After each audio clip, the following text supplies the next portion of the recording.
আসসালামু আলাইকুম, কেমন আছেন সবাই? আলহামদুলিল্লাহ আমি ভালো আছি। চলে আসলাম আপনাদের মাঝে আরও একটা নতুন ব্লগে। তো আজকে আমি খুব সকালে ব্লগটা শুরু করলাম, কেননা আজকে আমি চলে যাচ্ছি। আলহামদুলিল্লাহ বলে বাসা থেকে বের হব, রেডি হয়ে আছি।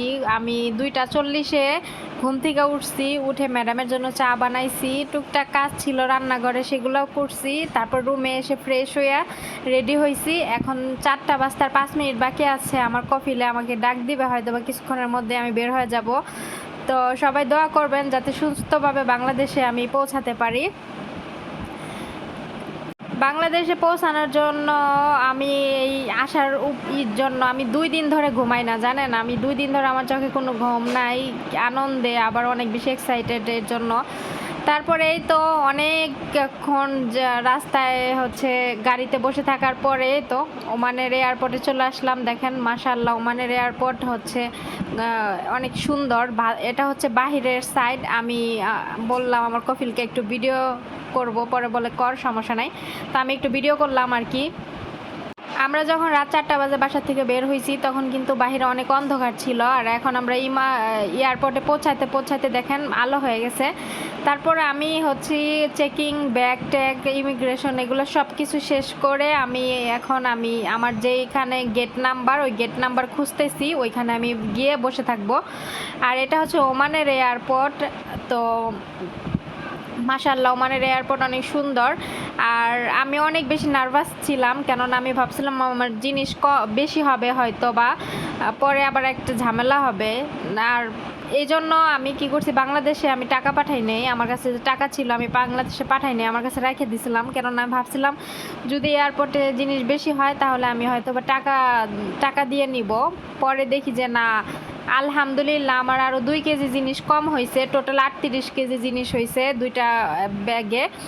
তো আমি পরে অনেক বেশি আমার ভালো লাগছে যে না, হচ্ছে আমি একদম সঠিক মতো প্যাকেট করতে পারছি। আমি আসলে বাসাতেও যেমন মাপছিলাম ওইখানে এসে একই রকম মাপা হয়েছে, কারণ বাসাতেও আমি 38 কেজি মাপছি, এইখানে এসে সেম হয়েছে। তারপরে এই তো ওমানের এয়ারপোর্ট আপনাদেরকে একটু ঘুরে ঘুরে শেয়ার করলাম। আমি এখন যাচ্ছি যে আমার টিকিটে যে গেট নাম্বার দিছে ওই গেট নাম্বারে গিয়ে আমি বসে থাকবো, কেননা ওইখানে আমাদের বিমান আসবে, তো ওইখানে গিয়ে বসে থাকবো। আর এখানে আমি ভাবছিলাম যে এটা ওমানের কোনো ডেজার্ট হবে এখন থেকে, না, ওগুলো সব খেজুরের বক্স।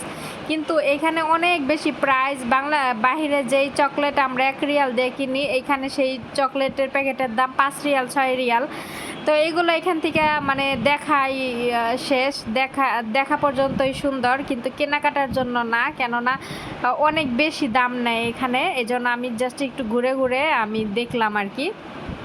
এরপরে আমি আমার গেট নাম্বার যেটা ওইটা আমি পেয়ে গেছি। তারপরে আমি এখানে বসে আছি, আর দেখেন ওমানে কিন্তু খেজুর গাছের জন্য বিখ্যাত। তো এখানে এয়ারপোর্টের ভিতরেও খেজুর গাছ লাগায় রাখছে। তো ওমানের ন্যাশনাল মনে হয় খেজুর গাছই, আমি জানি না সঠিক, কিন্তু আমি এয়ারপোর্টের ভিতরেও দেখি খেজুর গাছ।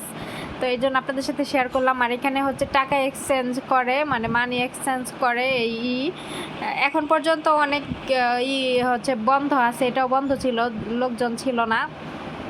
তারপরে অনেকক্ষণ বসে থাকতে থাকতে মানে ভাল লাগতেছিল না, আমি একটু ওইটা হাঁটাহাঁটি করতেছিলাম। আর আমার হ্যান্ড ব্যাগে নেওয়ার 7 কেজি, কিন্তু আমি নিছি 12 কেজি। তো এই জন্য আমি অনেক টেনশনে ছিলাম যে আবার যদি হ্যান্ডব্যাগ ওজন দেয় বিমানে ওঠার আগে, তাহলে তো আমার 12 কেজি জিনিস আমি বেশি হয়ে যাবে, আমি পরে আবার কি ফালাই দিয়ে যেতে হবে নাকি জানি না। তো ওই ব্যাগে যা শুধু চকলেটই ছিল, তো এগুলো ফালাই দিতে মায়া লাগে না। পরে আমার পাশে একটা মহিলা বসা ছিল, তো ওনার হাতে কোনো ব্যাগ ছিল না, উনি কোনো জিনিসই নাই। তো ওনাকে আমি বলছিলাম যে আপনি আমার কিছু, এখানে আমার 12 কেজি জিনিস আছে, আপনার যেহেতু কিছু নাই তাহলে আমাকে একটু নিয়ে দেন। ওইখানে যদি মাপে জাস্ট 2 মিনিট মানে মাপবে যখন, তখন জাস্ট নিয়ে দিবেন, তাহলে আমার জিনিসগুলো আমি নিতে পারবো, নইলে হয়তো বা আমার বেশি হলে রাইখা দিবে। পরে মহিলাটা মানে দেখি ঘেরিমেরি করতেছে, মানে নিয়ে দিতে চাচ্ছে না। আসলে এয়ারপোর্টে না অনেক মানুষ আছে, অনেক বেশি হেল্পফুল হয়, আবার অনেক মানুষ আছে অনেক বেশি খারাপ হয়, ঠিক আছে? তো পরে মহিলাটা দেখি ঘেরিমেরি করতেছিল, পরে আমি ওনারে 3-4 বার বলছি, উনি দেখি কথা বলে না। পরে আমি ভাবলাম যে থাক, ওনাকে আর বলবো না, আমার যদি জিনিস ফালাই দিয়ে যাইতে হয় তাহলে আমি ফালাই দিব, সমস্যা নাই, তবু মানুষের কাছে আর কোনো কিছু বলবো না। তো এটাও হচ্ছে আমি এখানে বসেছিলাম, এখানেও একটা চকলেটের দোকান আছে আর বাচ্চাদের খেলনা। তো এখানে থেকেও মানে আমি একটু ভিতরে যাইতে চাইছিলাম, পরে আর যাই নাই, কারণ ওইটা এখান থেকে গেলে দেখা যাচ্ছে আমার জায়গাটা অন্য কেউ বসে ফেলবে, পরে আর জায়গা পাবো না বসার জন্য। এই জন্য আর উঠি নাই, এখানে দূরে থেকে বসে বসে ভিডিও করতেছিলাম। আমি ওমান থেকে বাংলাদেশের জার্নি যতটুকু আমি টায়ার্ড না হয়েছি, অতটুকু অসুস্থ আমি মনে করেন যে বাংলাদেশ এয়ারপোর্ট থেকে আমার বাসা পর্যন্ত আসতে আসতে আমি তার চেয়ে বেশি অসুস্থ হয়ে গেছি। কেননা ওমান থেকে আমি যখন বিমানে উঠছি তখন কিন্তু রিল্যাক্সে আমি বিমানে উঠছি, কেননা ওমানে ওরকম যানজট নাই, কোনো রাস্তাঘাট, কোনো মানুষজন চেঁচামেচি কোনো কিছু নাই, জাস্ট আমি আরামে আমি কিন্তু চলে আসছি। আর বিমানেও আমার বেশি সময় লাগে না, ওখানে যে টাইম দিয়েছিল 4 ঘন্টা 45 মিনিট, কিন্তু আমি তার আগেই আমি বিমান থেকে নামছি। এবং আমার এইবার লাগেজ যে নিতে অনেক সময় লাগে, লাগেজ নিতে অনেক সময় লাগে না, আমি 3টার আগে আমি বিমান থেকে নামছি, তারপরে আমার লাগেজ নিতে নিতে 3:30 বেজে গেছে। তো 3:30 বাজার পরে আমি এয়ারপোর্ট থেকে আমি বের হয়ে টার্মিনাল 2-তে আমি দাঁড়াইছিলাম। তো ওইখানে আমার ফ্যামিলির লোকজন আসতে একটু দেরি হয়েছে, কেননা বাংলাদেশে ওই সময় অনেক বৃষ্টি হয়েছিল, ওই সময় বাসা থেকে বের হতে পারে নাই, তাই বৃষ্টির সময় বের হইতে অনেক দেরি হয়ে গেছে। পরে আমি 1.5 ঘন্টা বাহিরে দাঁড়াইছিলাম টার্মিনাল 2-তে, 1.5 ঘন্টা পরে আমার ফ্যামিলির লোকজন গেছে। তো আমি তো জানি না যে এত দেরি হবে, যদি জানতাম এত দেরি হবে তাহলে আমি ভিতরেই বসে থাকতাম, আমি বাইরে বের হয়ে গেছিলাম। তারপরে এই তো বিমানের ভিতর আমরা যেখানে চেকিং বোর্ড সব কিছু পার করে ফেলছি। যাই হোক, আমি আমার হ্যান্ড লাগেজটা নিয়ে অনেক বেশি টেনশনে ছিলাম যে এটা হয়তো আমি 12 কেজি চকলেট নিতে পারবো না। পরে দেখি যে না, ওই লাগেজটা মাপে নাই। আর ওমান এয়ারের যেসব কর্মীরা চাকরি করে যারা, ওরা অনেক আন্তরিক হয়, অনেক সুন্দর ব্যবহার করে। তো ওনারা মানে আমার জিনিস মাপে নাই, ঠিক আছে, কারো জিনিসই মাপে নাই, ওনারা সবার জিনিস ছাইরা দিছে, খুব সুন্দর সার্ভিস। যাই হোক, আলহামদুলিল্লাহ, ওমানে আর অনেক সুন্দর সার্ভিস আর খুবই আন্তরিক মানুষগুলো। তারপরে তো আমি চেকিং তারপরে সব কিছু শেষ করে এখন আমি এখানে বসে আছি। এখান থেকে আমাদের বিমান আমাদেরকে আর একটু বিমান ল্যান্ড করলেই আমাদেরকে হচ্ছে বিমানে তুলবে। এখন বাজে 7টা কত জানি বেজে গেছে, আর বেশি সময় নাই। আমাদের যেহেতু 8টা 25-এ বিমান ছাড়ার কথা, তো সেহেতু আমাদের আগের থেকে বিমানের ভিতরে নিয়ে বসাবে।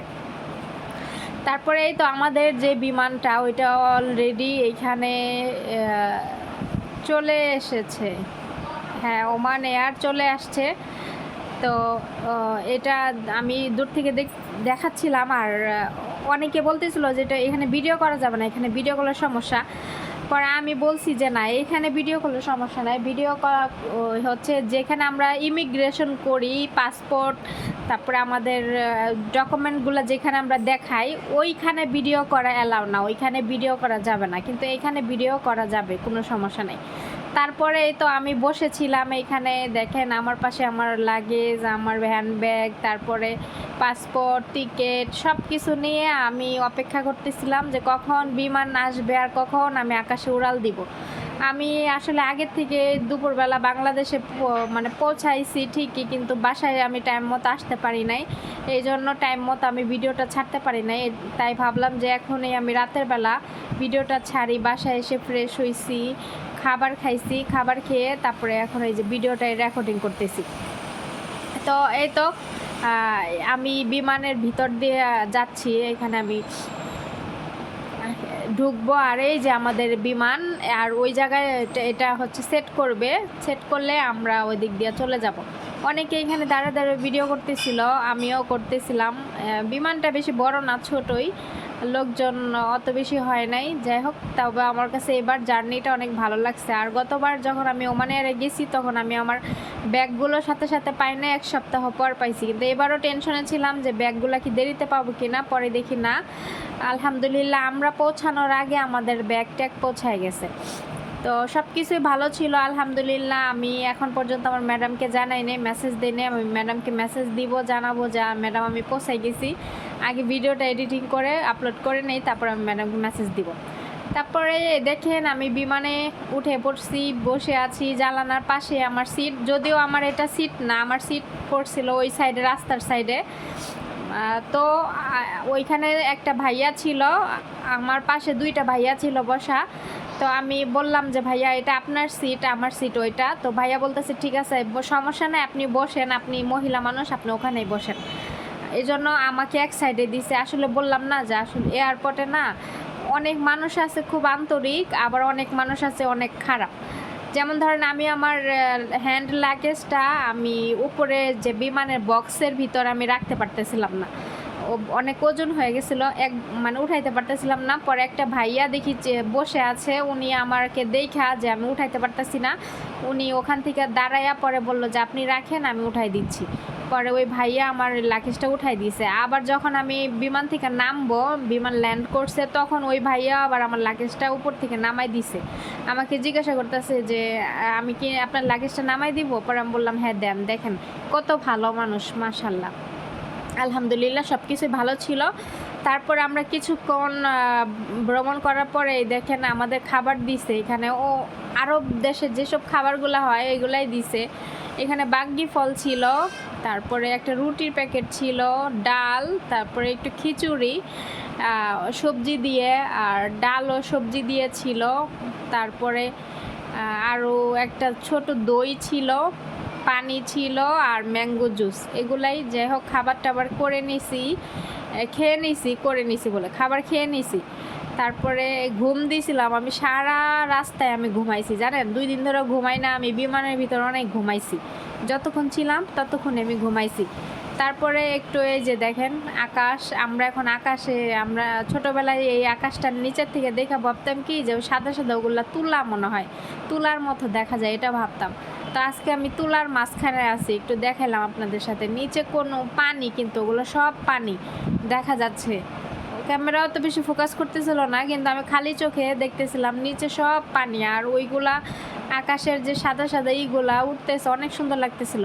যাই হোক আলহামদুলিল্লাহ আমরা বাংলাদেশে অবশেষে পৌঁছাই গেছি। এই দেখেন বাংলাদেশের ঘর বাড়ি বিল্ডিং সব দেখা যাচ্ছে বিমান থেকে। তো আমি একটু একটু করে দেখাইলাম আপনাদেরকে। আমরা এখন কিন্তু বিমানে অনেকটা নিচে, এর জন্য ঘর বাড়িগুলো দেখা যাচ্ছে। কিছুক্ষণের মধ্যে আমাদের বিমান নামবে।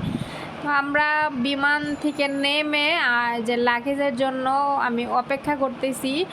তো কিছুক্ষণ দাঁড়ায় থাকার পরেই প্রথমে আমার কার্টন আসছিল, কার্টনটা নেওয়ার কিছুক্ষণ পরে আমার ব্যাগ আসছে।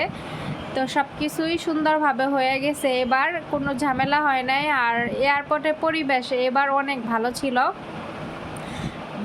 ভেতরের পরিবেশও ভালো ছিল, বাহিরের পরিবেশও ভালো ছিল।